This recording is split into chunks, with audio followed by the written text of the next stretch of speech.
माजलगाव तालुक्यातील तालखेड येथे सासू सासरा नसल्यामुळे सासरवाडीतच राहत असलेल्या 33 वर्षीय युवकाला मारहाण करून त्यास तीक्ष्ण हत्यारानं गळा, पोट व डोक्याला मारल्यानं त्याचा मृत्यू झाला। जुन्या वादातून खून झाल्याची चर्चा तालखेड परिसरात दिसून आली। विकास दत्तात्रय वाघमोडे राहणार जो आहे किट्टे आडगावचा, याचा प्रेमविवाह काही वर्षांपूर्वी अरुण नारायण राऊत यांच्या मुलीशी झाला होता। दरम्यान त्याचे सासू सासरे वारल्यानं विकास वाघमोडे आपल्या सासरी मागील 5 वर्षांपासून राहून त्यांची शेती पाहायचा। दररोजच्या प्रमाणे तो रविवारी सकाळी घरातून शेतात जाऊन येतो म्हणून जो गेला होता, परंतु तो रात्री उशिरापर्यंत परत आलाच नाही। यामुळे त्याची पत्नी व नातेवाईकांनी त्याचा शोध घेतला, परंतु तो सापडलाच नाही। सोमवारी सकाळपासून विकासचा शोध सुरू होता। त्यावेळी तालखेड जवळ असलेल्या खंडोबा वड्यापाशी त्याचा मृतदेह आढळून आला।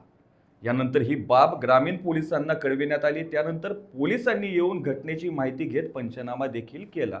यावेळी मयत विकास याच्या शरीरावर विविध ठिकाणी तीक्ष्ण हत्यारानं वार केल्याचं आढळून आलं। यामुळे हा घातपात असल्याचा संशय पोलिसांना आला। तपासादरम्यान पोलीस उपनिरीक्षक महेश विघ्ने यांच्या पथकाला गोपनीय माहिती मिळाली। काही दिवसांपूर्वी मृत विकास वाघमोडे आणि आरोपी आदित्य बारवाळ यांच्यात जोरदार भांडण झाले होते, ज्यामध्ये आदित्यने विकासला जीवे मारण्याची धमकी दिली होती।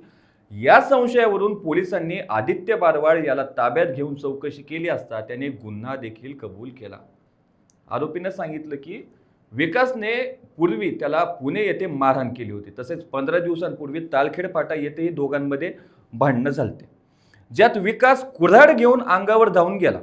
याच रागातून 28 जूनला रोजी रात्री 11च्या सुमारास विकास शेताकडे जात असताना आदित्यने त्याला एकटं पाहून गाठलं आणि त्याच्या पोटावर व गळ्यावर चाकूने वार करून त्याची हत्याच केली।